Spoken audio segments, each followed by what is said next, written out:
আসসালামু আলাইকুম। মুরগির মাংস রান্না করব। তার মধ্যে মশলাগুলো সব নিয়ে নিলাম। মুরগির মাংসটাকে কালকে দেখলেন একটা মুরগি মোরগ আমরা গিফট পেয়েছি। সেটাকে এখন রান্না করব। প্রথমে পেঁয়াজ দিয়ে দিচ্ছি গরম তেলে। তাকে কষানোর জন্য তার মধ্যে তেজপাতা, দারচিনি, এলাচি, লং এগুলো পেঁয়াজের সাথে কষতে দিয়ে দিব। যখন পেঁয়াজটা একদম লাল লাল হয়ে যাবে তার মধ্যে আমি আদা আর রসুন বাটা লবণটা দিয়ে দিব। যেমন পেঁয়াজটা এখন লাল লাল হয়ে গেল, আমি লবণ আর রসুন বাটা আদা বাটা দিয়ে আবার একটু কষাবো।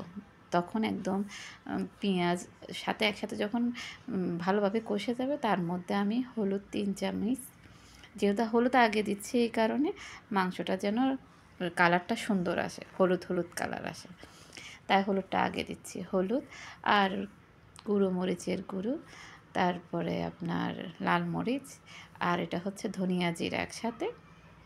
এটা একটু বেশি দিতে হয় যেহেতু এটা দেশি মুরগি। আমি এগুলো সবগুলা দিয়ে আবার নেড়ে চেড়ে দিচ্ছি, কারণ এগুলা মশলাটা যেন তেলের মধ্যে একটু কষে। আমি এর মধ্যে আবার আরেকটা গরম পানি এক চুলায় দিয়ে রাখলাম। সে গরম পানিটা একটু হলো গরম, এই মশলার মধ্যে দিয়ে দিচ্ছি গরম পানি। এখন নেড়ে চেড়ে আমি ঢেকে দেব, কারণ মশলাটা কষতে হবে।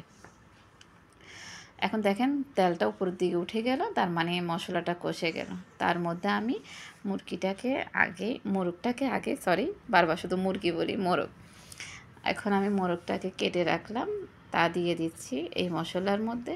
নেড়ে চেড়ে এটাকে একটু কষানোর চেষ্টা করতেছি।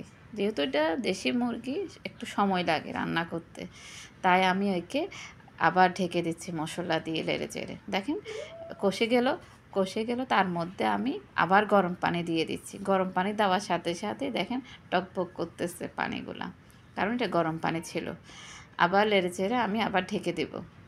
যখন দেখবো এগুলো বলক আসবে, তার মধ্যে আমি এখন শীতকালের সিজনের যে মূলা, হয়তো আপনারা বলবেন মূলা দিয়ে রান্না কেমন জানি হয়, আসলেই অনেক মজা হয়। মূলা দিয়ে দেশি মুরগির মাংস দিয়ে রান্না করে দেখবেন, ঝাল ঝাল অনেক মজা। কষার জন্য ঢেকে দিলাম, হয়ে গেল। এখানে মূলার গন্ধটা আপনাদের হয়তো খারাপ লাগতে পারে, কিন্তু তা করবে না। তার মধ্যে যদি রান্না শেষে আপনারা যদি কাঁচামরিচ আর 2-3টা টমেটো আর ধনিয়া পাতাটা দিয়ে ঢেকে দেন, তাহলে মূলার কোনো গন্ধই থাকবে না। এটা অনেক মজা খেতে। আমি তো কখন খাবো চিন্তা করতেছি। হয়ে গেল। আমি এখন ভাত নিয়ে নিলাম, মোটা চালের ভাত। আর দেখেন কিভাবে নিয়ে নিলাম। এখানে মুরগির রানটা নিয়ে নিচ্ছি, এখন ভাতটাও নিয়ে নিলাম। দেখেন নিয়ে নিচ্ছি, মুরগির রানটা নিলাম, সাথে চামড়াও নিব, কারণ দেশি মুরগির চামড়া খেতে অনেক মজা।